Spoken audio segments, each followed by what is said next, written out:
too tired to walk, too dizzy to talk, seasickness and slow, can't bear a shock, a night without sleep, now she can't cope.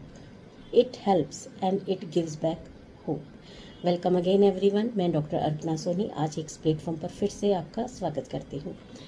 आज हम बात कर रहे हैं जिस medicine की, उसका जो सारा थीम है और गाइडिंग सिम्टम्स हैं वो इस राइम में आ गए हैं।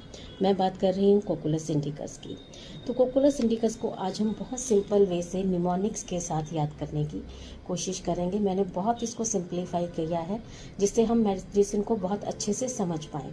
तो सबसे पहले मैं आपको इसका एक हुक लाइन बताऊंगी जिससे हम इस मेडिसिन का पूरा थीम और ज़्यादा अच्छे से समझेंगे।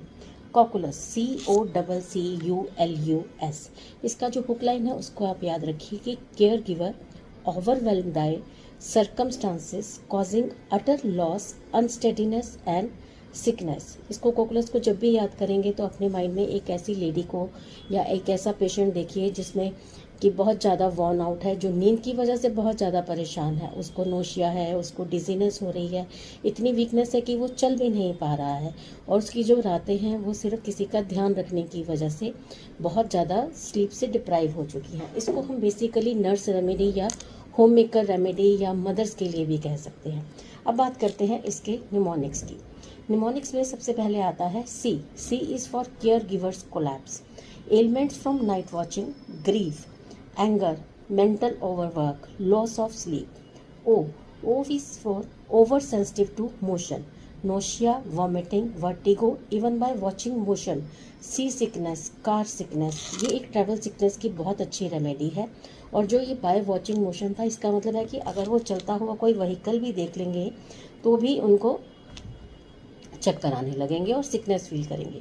सी is for cerebrospinal depression, acts on brain and spine causing paralysis, trembling and convulsion. C is for can't comprehend, mental slowness होती है, फॉरगेटफुलनेस होती है, can't find words to speak, dullness due to sleeplessness. U is for uterine woes, that is dysmenorrhoea with pains, piles during menses and leukorrhea instead of menses.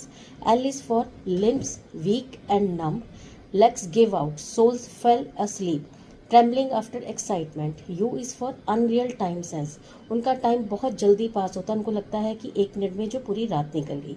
And S is for sleep deprivation symptoms, उनकी जितनी problems हैं वो सारी नींद की वजह से आती हैं, जहाँ पर नींद गई और वहाँ मेंटल स्टेट हो गया। आशा करती तो ये सब थे कोकुलस के निमोनिक्स। होप करती हूँ कि इन निमोनिक्स से आपको कोकुलस को समझने में बहुत मदद मिली होगी। कोकुलस को हम एक ऐसे टायर्ड वाइफ्स की मेडिसिन के नाम से, नर्सिस की मेडिसिन से, या जितने भी केयर टेकर्स हैं उनके लिए भी कर सकते हैं। इसी मेडिसिन के साथ, इस वीडियो के साथ मैं एक छोटा सा टिप भी आपको बताऊंगी कोकुलस के लिए। और मिलेंगे नेक्स्ट वीक एक नई मेडिसिन के साथ, नए निमोनिक्स और नए तरीके के साथ, ताकि हम होम्योपैथी के मेडिसिन को और ज़्यादा सिंप्लीफाई करके समझ सकें। Thank you.